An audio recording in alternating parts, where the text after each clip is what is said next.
All right, let's dive into a legal case today that is just wow.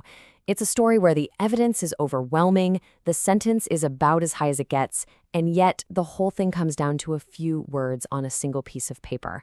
This is a fascinating one. So this is the big question, right? How on earth does this happen? It's a classic showdown between the grim facts of a crime and the strict rules of the legal process.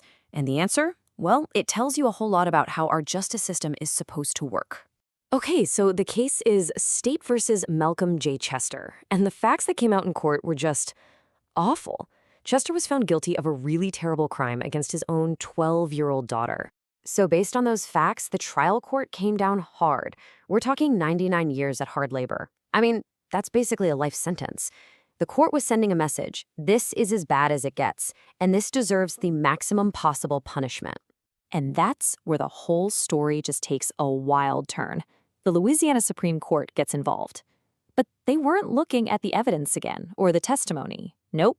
They were focused entirely on the paperwork, specifically the official document that charged him with the crime in the first place. So, what was this flaw? What was the big deal with the paperwork? Well, it all boils down to one single critical detail. You see, the law for this particular crime had two different versions, with two vastly different penalties, and it all depended on the precise age of the victim. And here it is. This is the entire problem in a nutshell. The official charging document just said the victim was under the age of 18. That carries a penalty of 5 to 20 years. But the evidence in court proved she was under 13, which triggers a much, much harsher penalty, 25 to 99 years. You see that massive gap? That's everything. And this is the key.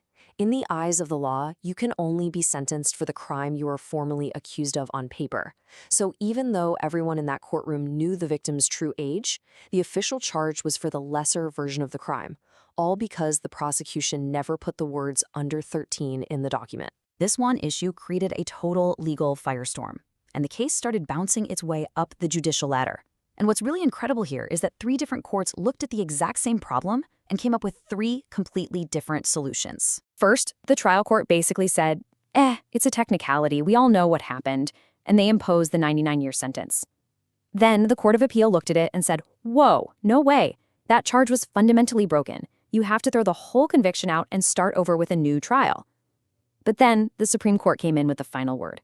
They said, the charge was definitely defective, but the conviction is valid. The solution is to resentence him based on the crime he was actually charged with, the under 18 version. Now, this was not a simple decision, not even at the highest level. The Supreme Court justices themselves were split, and their written opinions give us this amazing peek behind the curtain at the debate over what justice really means in a situation like this.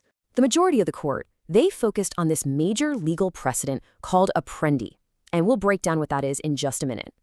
They argued that under this rule, any fact that increases a penalty, in this case, the victim being under 13, must be included in the official charge from the very beginning. For them, the process is absolute. But the Chief Justice, he strongly disagreed. In his dissent, he called this a harmless error.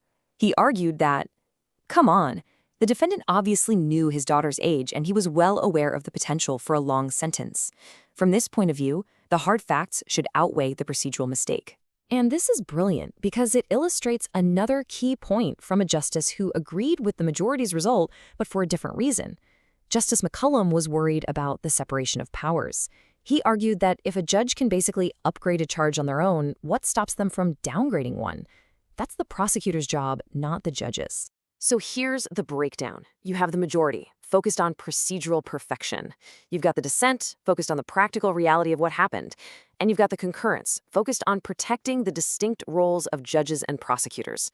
3 powerful legal ideas, all colliding over one case. Now, you might be thinking, this is a whole lot of legal wrangling over a technicality. And it is. But this decision wasn't just about Malcolm Chester. It reinforces a principle that protects every single one of us. This is the big takeaway here. It's all about due process. The system is built on the idea that you have an absolute right to know, with total precision, what the government is accusing you of. You can't be forced to defend yourself against a moving target. So the legal principle at the heart of all this is called the Apprendi rule, which we mentioned earlier. It's a landmark decision from the U.S. Supreme Court, and it's crystal clear.